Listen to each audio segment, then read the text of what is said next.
Hello, my name is Andy and I am the Village Idiot. I'm armed with a car and a GoPro and an unhealthy amount of time on my hands. I'm using that time to attempt to visit every civil parish in England. You're watching the Rushcliffe series. This is the southernmost district in Nottinghamshire and it contains 59 civil parishes of England. And there's some corkers down here. Let's dive in and check one out.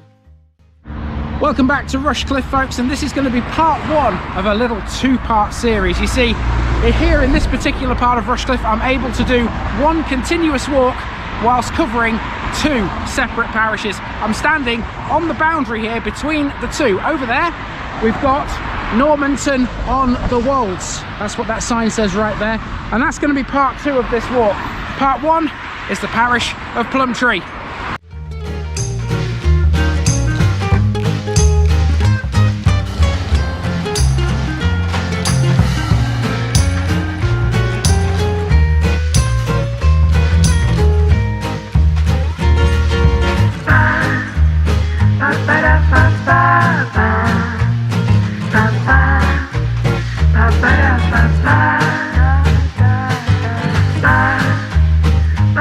Here's my disclaimer for people who may be watching me for the first time. I say things as I would in my native accent and dialect. As a result, I may not pronounce things in the same way as the locals do. Remember, I'm a visitor. It's impossible to know everything. Leave me a comment, spin me a like and bash that subscribe button. Let's get to today's parish video.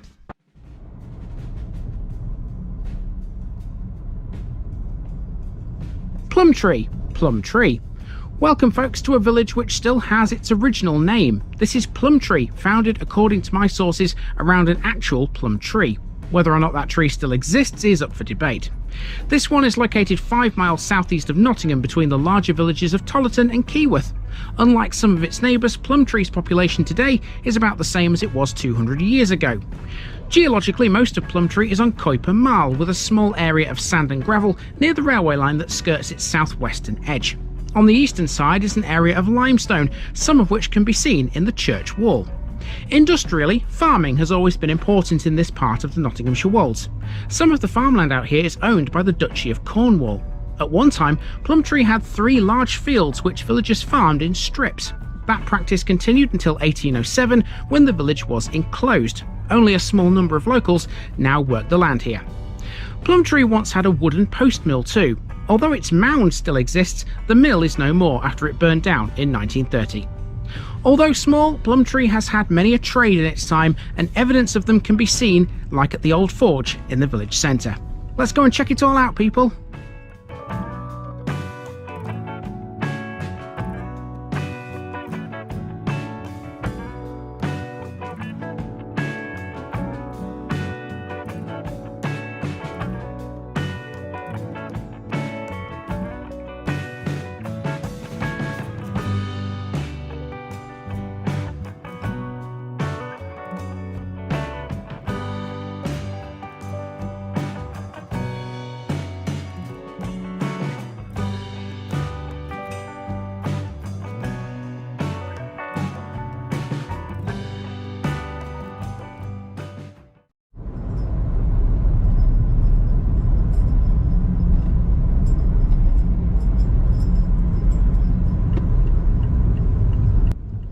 We begin with a short drive up to and into the old Plum Tree railway station, located on the Midland Railway's branch line between London and Nottingham via Melton Mowbray. It was built to avoid Leicester and improve access to and from the iron ore fields in Leicestershire and Rutland. The station is now closed, although the line still exists today as the old Dolby test track.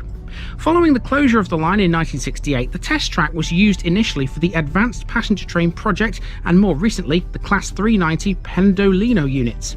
It was also used for testing the London Underground's S-Stock units too.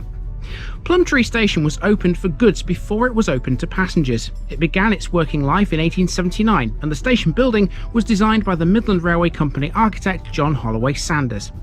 Plumtree was never a major station passenger-wise. Despite that, in 1910, 9 trains each way stopped here. Sunday services were virtually non-existent, with only the morning milk train to Nottingham. The lack of local traffic meant it was closed to passengers as early as 1949. Goods traffic lasted a little longer until 1965. After the station closed, part of it was rented in 1962 by the Nottingham Trolleybus Group, who hoped to use it to restore vehicles for public display. The main station buildings have now been converted into Perkins Bar and Bistro, which has a conservatory extension built on the platform. These days you can even get married at Plumtree Station too, thanks to the Carriage Hall events venue. So let's get walking. We start on Old Melton Road, a street which used to be the main thoroughfare before the A606 was built. It's now a dead end, and that made it the ideal place to park, right outside the Wolds Day Nursery.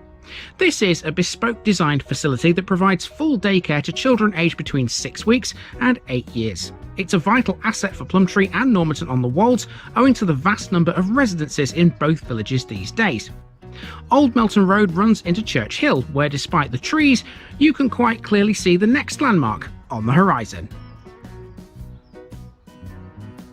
This is St Mary's Church, which has a Norman tower that stands on Saxon foundations, the latter of which were found when it was rebuilt in 1906. The nave is 13th century, and the north aisle was rebuilt and extended with stone from Nottingham's medieval Trent Bridge in 1873. Edward Haggerty Parry, a footballer who captained Old Carthusians FC when they won the 1881 FA Cup final against the Old Etonians, is buried in the churchyard. This one was open, so in we go. Look left as you do and you'll see this window in memory of Constable Johnson, a lifelong worshipper here. As well as Plumtree, this ancient church also serves both Normanton-on-the-Wolds and Clipston, and it's believed to be the oldest parish church in Nottinghamshire. It has an unconfirmed foundation date of 837 AD, and that would tie in with the Saxon foundations found under the tower. The church was originally lit by candles and special candelabra that were made by Thomas Cauldron, the village blacksmith at Brant Bruton in Lincolnshire. Many of the fittings in the church were gifts from the Burnside family, including the organ, the lectern, the prayer desk, and the original church clock. Back outside, here's the War Memorial standing tall at the edge of the churchyard. It's a granite cross, and it's been here since 1921. It displays the names of 18 men lost in World War I. The names of a further 4 lost in World War II were added in 1946. The white building behind it is the Rectory, one of the 3 largest in Nottinghamshire in fact, after it was greatly extended in the 19th century. Over the road now we have the Burnside Memorial Hall. This was donated to the parish by Alice Burnside in memory of her husband William. It was opened in 1921 and still plays an important role in the village today. Inside there's a framed collage which shows parts of the village and its buildings.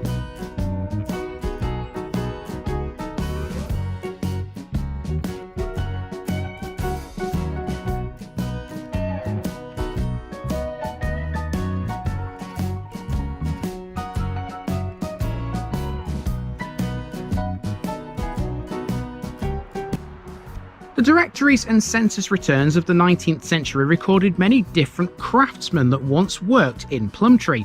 The most obvious relic of such is the brick horseshoe over the doorway of what was once the forge or smithy on Main Road.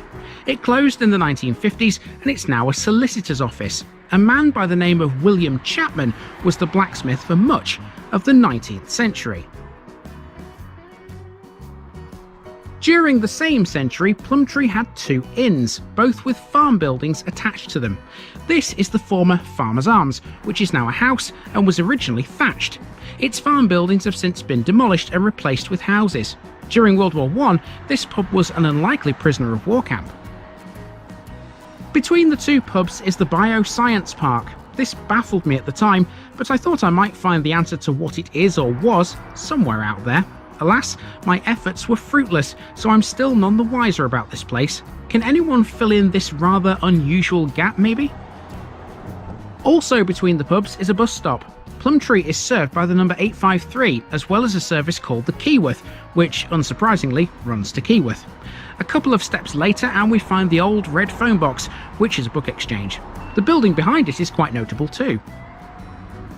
That's the old post office, which first appeared in Plumtree records in 1869. During the 20th century, it was run by the Richmond family. With this now closed, Plumtree has no retail facilities, but once had a butcher shop and a general store. There is one place left, though, that sells things. Okay, here's the parish notice board. Let's put one of these on it. There we go, Plumtree. It's in the books. Now, all of these landmarks you've just seen are right in the centre of Plumtree village. If I just turn the camera around, you'll see we're at a crossroads here. Now, that building in front of us there, this one, that is the Griffin, and that's a pub. We're going to take a look at that, and then we're going to head down that road there towards a sports ground, and then come back on ourselves to catch that building right there.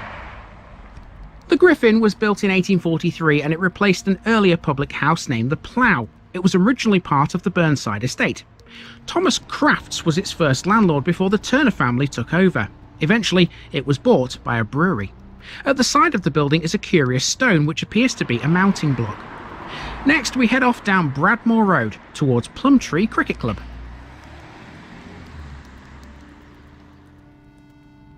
Plumtree has one of the leading cricket clubs in Nottinghamshire, being members of both the Nottinghamshire Premier League and the Newark Alliance. It's unclear when it was founded, but sources suggest it was before 1815. In 2012 and 13, the club invested over £180,000 in its facilities, with substantial grants from the England and Wales Cricket Board and local authorities.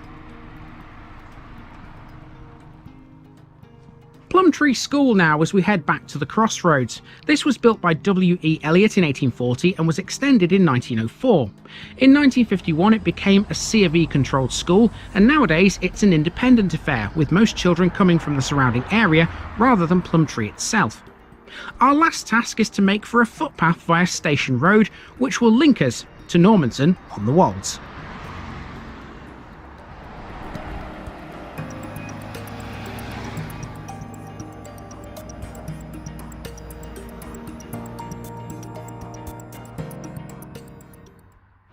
Okay, so what this path does is it crosses a couple of fields and goes underneath the railway line, and the adjoining sort of parish, Normanton on the Wolds, is just beyond that railway line, and that's where we'll end this walk and start part 2. The locals must have known I was coming. In one of the fields, I was met with this rather large gathering of sheep who seemed to like me for some reason.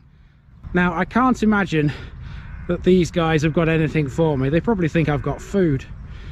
Sorry, peoples, I have nothing. It's not your lucky day.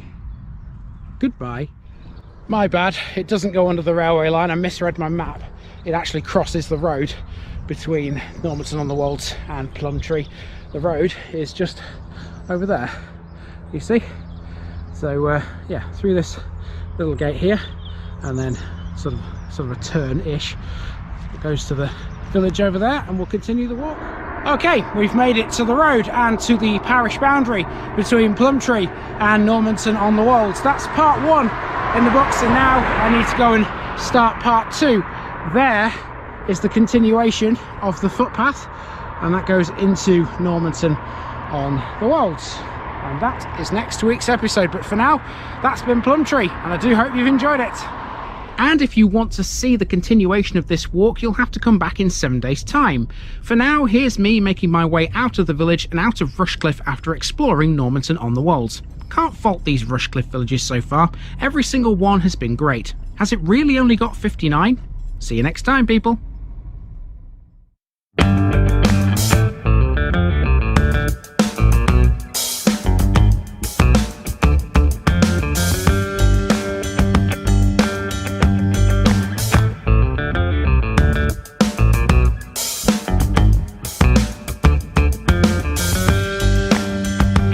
Thanks for watching this video, folks. Don't forget to like this episode if you haven't already. It really makes a difference with YouTube. If you're new here, subscribe to the channel for more videos like this, and give us a share too if you've got friends who'd like it. You can find all the links to my social media accounts below, as well as my Buy Me a Coffee page where you can donate to the channel. Also, if you've enjoyed this episode, have a look at some more videos in this series. Until next time, I've been Andy, also known as the Village Idiot, and I'm out.